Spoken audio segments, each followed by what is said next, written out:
Greetings all on Facebook. I hope you're having a wonderful holiday season, whatever you celebrate. A Baragani, because we are in Kwanzaa time. So I'm not going to wait for people to chime in because this topic is so important. I'm not even sure that, hey, Vicky, I'm not even sure that I can cover it all in a short, reasonable social media video because this is such an important topic. Oh, my goodness. Let's see who's chiming in. Hey, Sharon. Oh, nice to see you here. Iris, Connie, Kat. Hey, Cousin Sekou. Cindy, Denise. Oh, glad you're all here. This is such an important topic.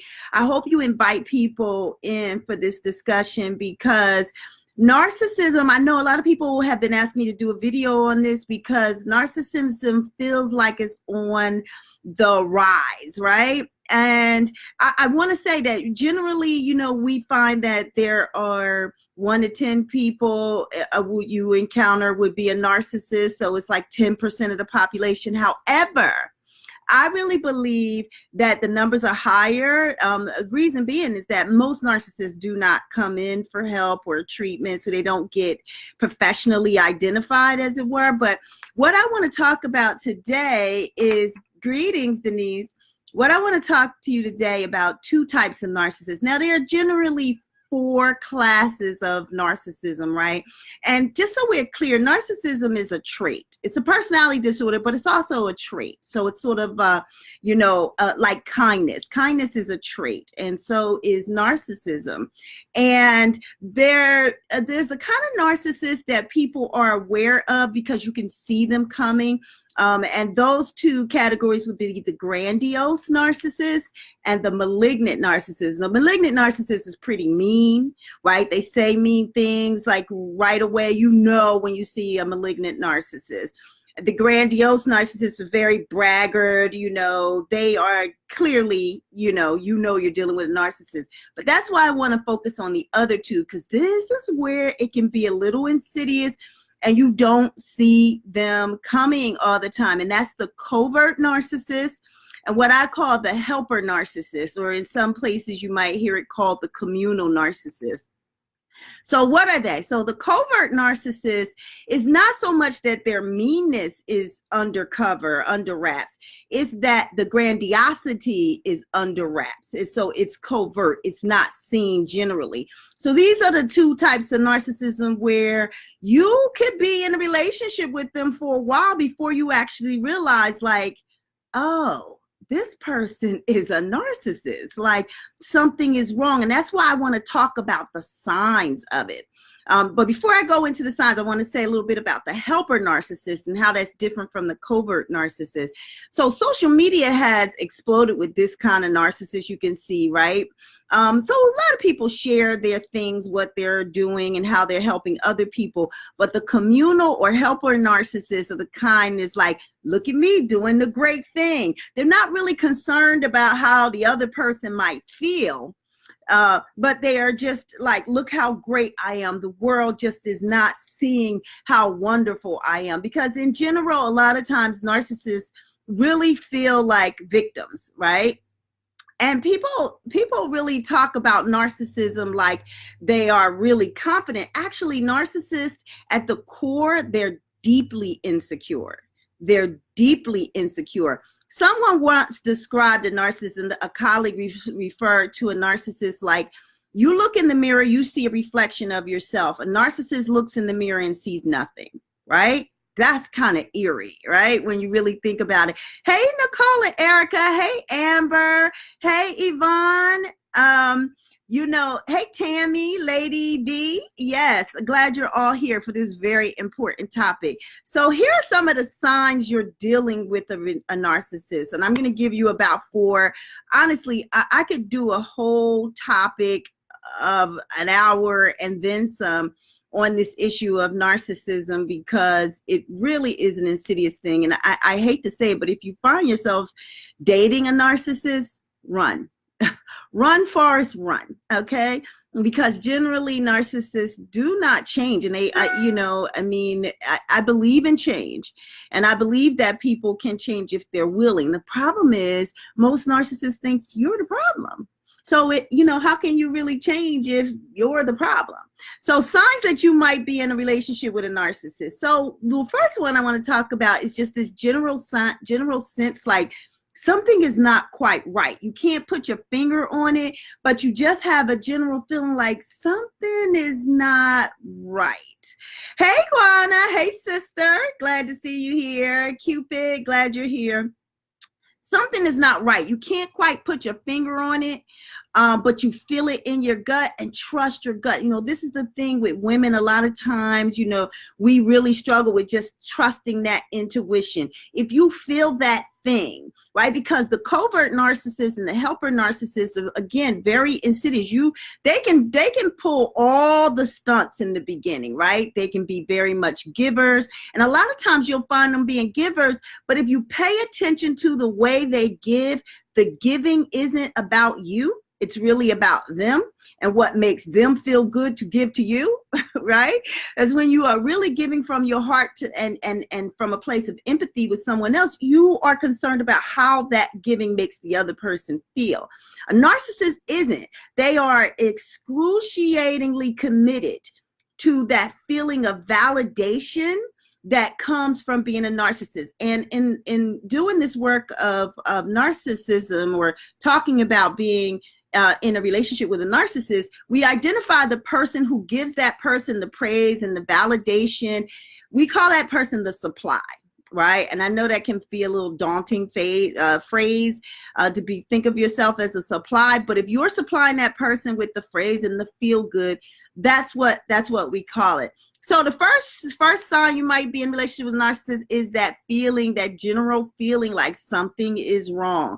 The second one, and I know a lot of people will resonate with this, is that Dr. Jekyll, Mr. Hyde feeling, right? Like the person is one way sometimes, and then another time you're like, who is this person? That there's a very much a coldness that can come over them, right? They can be very mean behind closed doors. Now, no one sees it but you, right?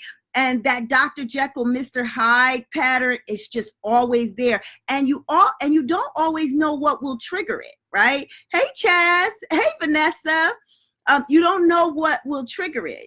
Sometimes it can be a small thing that occurs, but it's very much the Dr. Jekyll, Mr. Hyde. So that's number 2. Number 3 is you find yourself questioning your sanity, your reality, because, narcissists are really good at gaslighting, right? Because again, remember, the grandiosity might be undercover with the covert narcissist and the helper narcissist, but at the end of the day, any problem is you.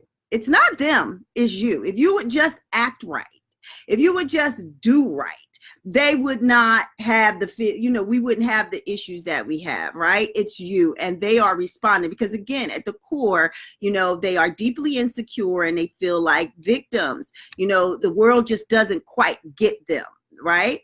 Then the fourth one would be,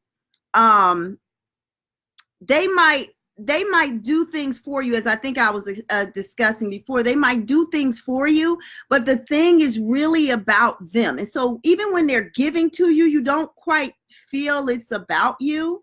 Because at the end of the day, there are certain things that are core to a narcissist. One, the inability to sort of regulate or control their emotions. Right? That's at the core. It's and then the second one is the lack of empathy. They might even be able to intellectually process. I could imagine what that must feel like for you, but they're not actually feeling it, right? At the core of narcissism is this idea of a lack of empathy. And there are some studies on how you can teach, like empathy can be learned. But here I want to say it's really critical, if you're parenting, to really start modeling and teaching empathy very early, because narcissists are made. They aren't really born. I mean, there are some tendencies that people come into the world with. However, narcissists are grown, is if you will. And so it's really important for you to understand that part. So there's the lack of empathy, the inability to control their emotional regulation. And then the third thing with narcissism is that they feel deeply insecure. And so they need constant validation, even if the need for the validation is covert. Like I'm talking to you about hey, Helen, hey, Sabrina. I'm talking to you about the covert narcissist. Remember, we're talking about the covert narcissist and the helper narcissist, where the narcissism is not as quite on the nose, right? You don't see as much as the braggart part, but they have a sense of entitlement.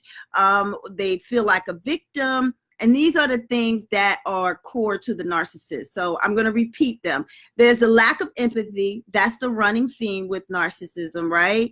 The lack of empathy. And empathy and sympathy are two different things. So let's remember that. You can feel sympathetic about someone because that's about how you feel for that person. But empathy is that ability to be able to get in the other person's feeling, to get in the other person's emotions and be there with them in it from a feeling place. That's empathy. So there's the lack of empathy. There's an inability to control, to regulate their emotions. So you get angry, and instead of being at a 2, they're at a 10. Right? That's the inability to control the emotions. There are other conditions where, emotional imbalance is an issue, like borderline personality disorder or even bipolar disorder. But, we're talking about narcissism. Inability to control, regulate emotions, almost like a petulant child, right? Like you don't get your way. You know how kids don't get their way and they're just like, meh, meh, meh. A narcissist at the core inside of them kind of feel that way.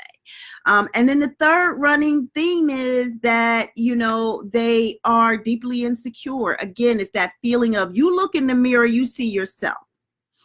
A narcissist looks in the mirror, they see nothing. There's no reflection coming back in terms of their emotional world. And so they need constant validation. Look, we all like to feel good. We all feel good when other people validate us, right? That's normal. But you and I could get through the day without, if no one validated you today, you would get through the day and feel okay. Narcissists struggle with this. Now, if you're in a relationship with a narcissist, there are several things that you need to do. I'm not going to go into in this video because it would make the video way too long, right? And I want to kind of give it to you in bite-sized pieces so you can really take it and hold on to it. I would encourage you, though, the one thing I would say, if you find yourself in a relationship with a narcissist, I think that the most important thing you can do is start to educate yourself about what covert narcissism, helper narcissism, malignant narcissism, and grandiose narcissism actually are, because there's a lot of myths about what narcissism actually is, right? I'm not talking about people. We all have a little bit of narcissism, right?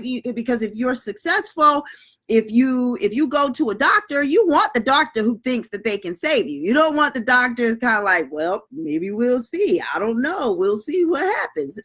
And no, if something happens to me, I'm going to House, who is clearly, like the character on House, who is clearly a narcissist.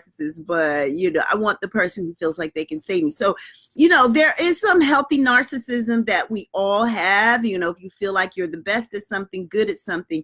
But to have that little bit of narcissism is one thing, but to have a pattern and trait of narcissism is a complete other thing. And to actually be diagnosed with the narcissistic personality disorder is a whole other thing.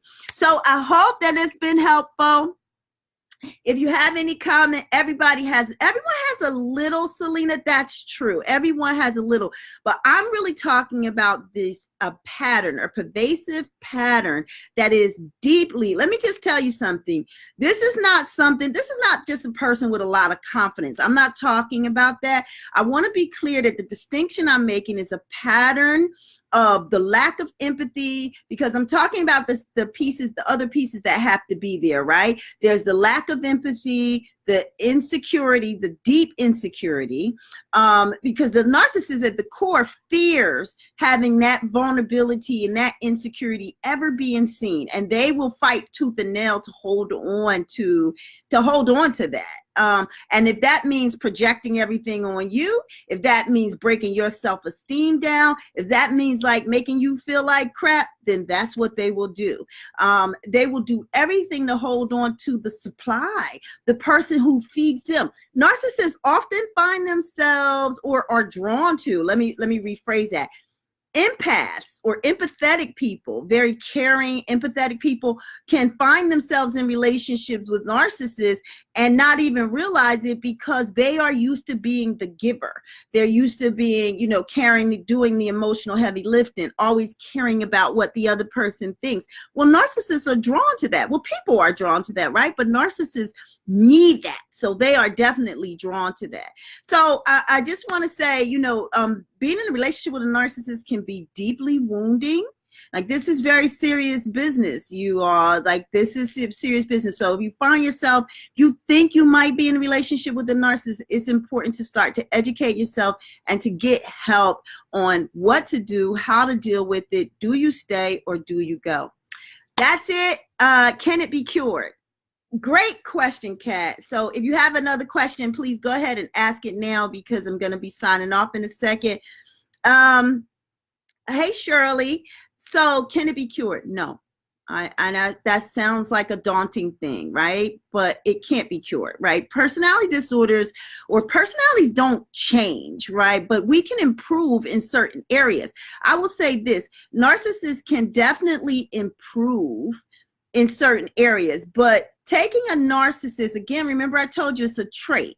So it's a personality trait. So just like kindness is a personality trait, which means that if you ask me to take a kind person who's like 40 years old and ask them and make them a mean person, well, just as dubious a task as that would sound, is the same thing with this trait. However, I am the forever optimist. So I will say this: if you can get a narcissist for help, which that is the hard thing, because most of them will not get the help, right? They'll go to help when pushed, right? And maybe if they're losing their marriage, or if they're losing a job, something that causes a great deal of stressor for them, that pushes them into therapy or to counseling, and it's a trained therapist. Because remember, this covert narcissist and this is helper narcissist, you have to do some work to kind of see that personality trait.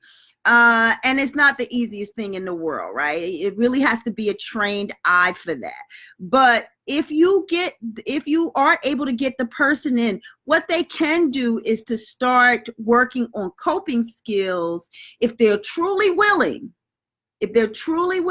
you can give them tools that will help them be better at certain things. But at the end of the day, I hate to say it, Kat, but no, if you are in a love relationship with a narcissist, what you have to understand is that the love you might envision in your head is not the one that is going to be possible. But you can have other things with that person, right? Because I'm not the person to say, run from your relationship. I believe that things can be worked on, but we just have to have some reality check in some of it, right? We can be an optimist, but we have to also be a realist. So let's see if you have any other questions. Thank you, Imani. I have a friend that is trying to get out of a relationship with someone that she thinks is a narcissist, suffered verbally and mentally. Listen, Helen, thank you for sharing that, because, hey, Ebony, hey, Jennifer. Thank you for sharing that, because it's true that, people, this is why I said when Selena was saying, everyone has a little, yes, everyone has a little, but we're talking about this pervasive pattern that can be very insidious and very hurtful and painful, and people can be in relationship with narcissists for a long time. And I spent a lot of my career helping those people recover, right? Because it is a daunting task to get out of it. And listen, narcissists, they have a period that they call the discard period, where they're willing to throw you away, but they do not like being left. So it is not something where you can really you can really talk about leaving them all the time. I mean, you will cause a great deal of distress. And so this is why, if you feel like you're in a relationship with a narcissist, you really need assistance with this, because it takes really educating yourself on it.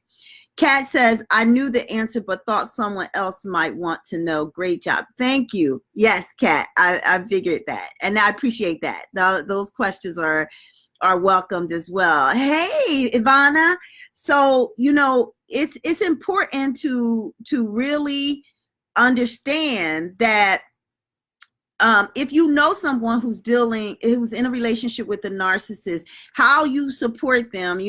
I will be doing more videos on this, because again, I get so many questions on what a narcissist is, what a narcissist isn't. But I want to recap real quick for some of the people that chimed in, because we have about 15 people on, and I know some of you are just chiming in. You can go back and look at the video. If you have questions, please feel free to leave them here or inbox me, and the next video I'll sort of address around those questions. But sort of just a recap on the way out, we were talking today about two types of narcissists that can be very insidious, and that's the covert narcissist and the helper or communal narcissist. These are different from the grandiose and the malignant narcissist that you can see coming a mile away, right?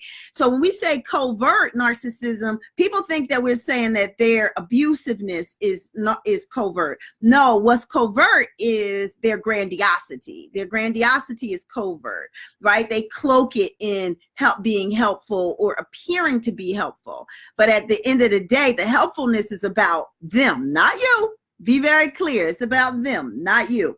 And signs that you might be in a relationship with a narcissist, and I went over these, but I'm going to recap them real quick. And that is, one, just that general feeling of discomfort. Like you leave the person and you just like, I don't feel good about, and I don't know why. Like maybe they're doing all the things, but I still feel right?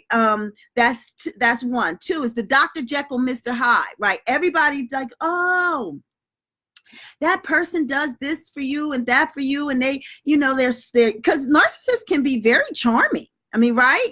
They can be very charming. To get people to become their supply, they have to be kind of charming. So, they learn how to be charming. And remember, narcissists are made.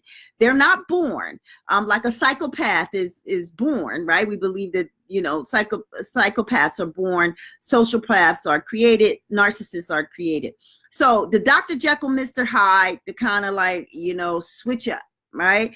Number 3 would be, you find yourself questioning your own reality. Like, I always say, you're in a narcissist when you have in a relationship with a narcissist, where you have this feeling that at every argument or conflict, you wish you had a recorder, because they're saying one thing this time, and then the next time is something completely different. And then they agreed to something before, and then the next time they agree to something completely different. And you're just like, wait a minute, what is happening? And so you have this feeling like you want to record the conversation, because you're thinking to yourself, am I crazy? Is it me or is it them? That's gaslighting, and this is one of the tools of a narcissist, right? So so that would be number 3. And the final thing that I wanted to talk about today was they give you things, but remember, the giving is not about you, it's about them. Even if they say they want to sit down and listen to what you're talking to, you'll find that they have a short fuse for that. Now they can sit and talk for an hour about themselves, right? About what their needs are. And I'm saying, even if it's not the grandiose kind of talking about themselves, but just talking about what they need and what would make them feel better and what you should do to help them feel better. But then when it comes to the other way around, not so much. And again, a lot of the problems in the relationship is going to be you, right? You feel it because they make you feel it. Then you must feel your way out of that situation. I 100% agree with that, Chaz. Yes. Feel your way out. I would say, if you find yourself in the relationship with a narcissist, you kind of have to run. I mean, I hate to say it. If you're dating, then you have to run. If you're married and you got to figure your way out of it, listen, this is what I want to tell you. And I mean, if you don't take away much from today, take away this. It's not easy to leave a narcissist. Okay, if we're talking about a true narcissist, it's not easy to leave them because they do not like being left. They'll leave you. If you as the supply is no longer helpful, but if you generally, if you are going to be divorcing, you're going to be in for somewhat of a fight. So you need a plan, you need clarity, you need support. That's the other thing. Now if you decide to stay, that's an option, because I've realized that some people stay for many reasons, right? Children, finances, lots of different reasons. And if you do need to stay, you still need support. So whatever you do, reach out, get the support you need. Educate. I'm going to tell you about one of the leading experts in narcissism is Dr. Imani.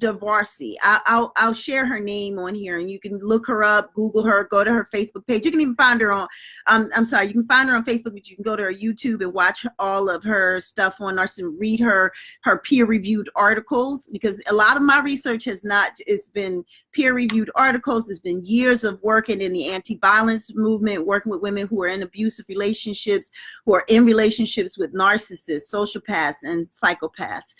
So this is a very serious thing. I